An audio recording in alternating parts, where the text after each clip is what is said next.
Anyway, we've had an email from Chris, and Chris runs a paranormal investigatory, yes, group, and he sent in the following email. Hi. I thought I'd send you a write-up of just one of our investigations. I run White House Investigations and have been ghost hunting for 11 years so far. 11 years? Bloody hell. So this is the write-up that Chris put together about one of their investigations, and it's dead interesting and dead good, so get on this. The team went to a family's home after spending a night with the family at a location we had at our disposal after the family expressed an interest in all things paranormal. The family gave me permission to use real first names. The adult couple were Julie and Tony, and there were 3 females also present who were called Dan, Paige and Shell. Julie and the family told us that there were 2 windows which would often open with no one to blame. Also, ornaments on these windowsills would be turned around on the spot, and one time a vase was found in front of the fire which had previously been on the windowsill. A previous resident of the property had liked his windowsills empty and his windows open. Neighbours had reported bangs coming from the house when it was empty, and the previous resident had been occasionally hammering up pictures. Interestingly, this previous tenant had died in the kitchen that we were now stood in. Scratching had been heard at Julie's bedroom door. The noise was described as the sound of a dog trying to get in. The previous owner owned a dog, but this may be unrelated. The kitchen sink plug had gone missing for all of 12 months, only to reappear hung up on a nail near the top of the kitchen window. Quite often, and only on Monday evenings, there would be a scratching noise emanating from the bedroom wardrobes. Even the daughters reported hearing it. It was so loud. In the end, the wardrobes were ripped out. The sound seemed to cease. One night, when the male adult Tony was in the garden burning things, he saw a figure looking out of the window. When Tony described the person to the neighbour, they said it described the former tenant to a T, including the hat which he wore most of the time. Inside the house, 2 of the girls had both seen a figure peeping around the door into the bedroom. This caused the reaction of sending coffees flying out of fear. I pressed for a description and one girl replied, shadowy but with substance. A young boy had stayed one night and had come running down the stairs asking where the man had gone. What man? Came the response. A man has just looked around the bedroom door, smiled and walked away, said the boy. He had a black woolly hat on. There were also reports of glasses breaking. I noted that Ouija board sessions had been performed in an unsafe manner, with a board that had some very important components missing, which make using a board unsafe in our opinion. The daughters feel like they're being watched. This could easily be a natural reaction to fear. The report spanned 14.5 years, and Tony in particular had received obscenities from a male spirit on the board. Most recently, during a Ouija session, they'd asked the spirit to show itself. They then heard the floorboards creak upstairs and the sound as if somebody was walking down the stairs to join them. Also, Tony asked for a loud bang, and that was exactly what followed. The following is our investigation. I conducted baseline readings around the kitchen and front room. The area was flat for readings, except near the obvious high points of naturally high units. One dictaphone was placed upstairs near where the scratching had been heard. One Gauss meter had been placed at the bottom of the stairs. We were in the kitchen just off from the bottom of the stairs. We commenced protection and heard clicks coming from the Gauss meter. We conducted our first EVP session and registered the temperature as being 17.4 Celsius. Some of the team and some of the family put their fingers lightly on the glass. The Gauss meters suddenly register high readings, but this turns out to be a mobile phone left on. I ask for the strongest spirit to come forward. We take this moment to stop the kitchen clock ticking. The glass moves, but only very slightly. Sai reports a drop of temperature to 17 degrees Celsius. We explain to the spirits listening that we cannot harm them and we wouldn't want to. The temperature goes on to drop to 16.6 degrees Celsius. As the Gauss clicks singularly, we say, "Come on, you're obviously stood back." The spirit seems to be wary of us, but after almost 6 minutes, the Gauss moves. The temperature drops further from 16.4 Celsius to 16.2 Celsius. Sai says, "Take the glass to where you're stood." The Gauss starts to click more frequently. Sue tries to coerce more movement. The temperature now has dropped to 16 degrees Celsius. The glass moves to yes after the spirit is reassured. It remains on yes as the Gauss clicks. Unfortunately, the glass didn't move off yes. I decide to move the stairs Gauss meter to the top of the stairs. Once I'm back down, the Gauss in the kitchen is still clicking, but I think I heard the upstairs one click a couple of times too. I still haven't corresponded that with the upstairs dictaphone recording. After 14 minutes, the glass moves confidently around the board of its own accord. Sai suggested it's a different spirit, and I agree. There is such a different flow to this one. The Gauss continues clicking and is slightly unnerving the daughters. I hear another click upstairs as the glass stops. Carol asks the spirit to move the glass back to the middle of the board, and it does so straight away. She then asks, "Can you spell out your name for me, please?" It spells Tompson, Thompson. Some of the family members grasp at the thin links to the neighbours, but it's a different spelling, so we rule that out. The Gauss rises with its noise, so it's picking up a stronger energy. The glass goes to P. Paige is scared, and one of the other daughters suggests that maybe the glass is going to Paige. Paige is not happy. I have to step in and stop these suggestions by the family. Both K2 meters now get a hit of about 3 out of 5 light, and the Gauss in the kitchen is still reacting to something. We have to now reassure Paige that her fear is unnecessary, and that if she just sticks it out a little further, she may be reassured. But the glass does seem to go towards her, and we're unsure if it's just going to a letter that happens to be near Paige. Is the name Thompson significant to you? No. Are you connected to this house? Yes. Do you live in the house? No. Did you know Paige in real life? The Gauss increases a lot, and the glass moves to yes. Are you related? Then another question is asked at the same time, and this rules out both questions really. However, the K2 gets a large burst of lights, and Kevin reports a breeze near him. Is there more than one spirit with us? Yes. How many? 5. Please draw the first letter of your name using the glass like a pen. The glass moves around faster and faster. So your relationship with Paige, is it on her father's side? A very strong yes. The Gauss creeps up steadily, and Kevin reports a breeze again. Are you stood watching us? Yes. S, R, Q. Carol asks, "Are you playing with me?" The glass chooses a letter and then systematically moves to the middle, and then to the next letter, and then to the middle, and so on. Tony recognizes this motion. This is how it does it of an evening. It's as if someone wants to play, he says. I say, "That's really good to watch, to see that you know where all the letters are." Sai says, "That shows us you're intelligent."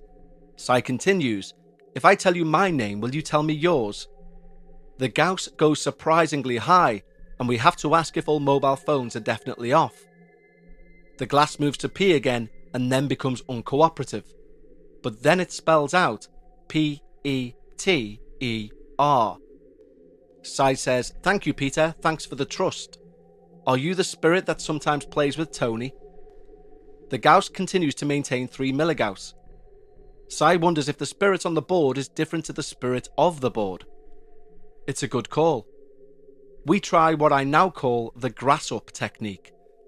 This is where if spirit A won't give us answers to our questions, we ask the talkative spirit B to tell us what spirit A would answer. Sai asks Peter to step back and let the spirit who plays with Tony come forward. Peter agrees. We're now dealing with a new spirit. Sai asks, "When we were at a different location with this family, did you talk to us there? Were you the spirit that, when I asked certain questions, went away?" Yes. Sai goes on. Now the question was about something in particular happening to you in life. Can you remember that question? Yes. Could you spell out a word that related to that? Not only does the Gauss spark up, but the glass spells out Bully. Bully. This sparks a memory of this having happened in the team. Sai remembered, but he didn't have his finger on the glass. During my reviewing and writing up, I notice a pattern perhaps. I feel that I've noticed strong Gauss hits when we ask questions which get a strong emotional response. For example, the topics of kids or trauma. Sai keeps going. Did that happen to you a lot in life? No. Are you associated with this house? No. When I say that, I mean, are you associated with this house because of Tony? Yes. Did you know Tony in life? No. Is there a reason you mess around with Tony? No. Do you do it just for fun? Yes. The spirit declares that it means no harm to anyone, which must be a relief for the family. Will you try and be nicer to him the next time he uses the board? Yes. The Gauss flickers its audio. Do you visit Tony when he's at his own house? Yes. Do you know his house number? Yes. Everyone that knows Tony's house number takes their fingers off the glass. The glass moves to a number and Julie and Tony say it's correct. The Gauss continues to crackle. Sai asks for a name or something to be given so we can communicate more politely with the spirit. SRUS is spelt. The Gauss clicks on. Sai asks again, and it spells out Zach. The spirit admits it's a fake name. We ask for twisting of the glass on the spot, and it obliges.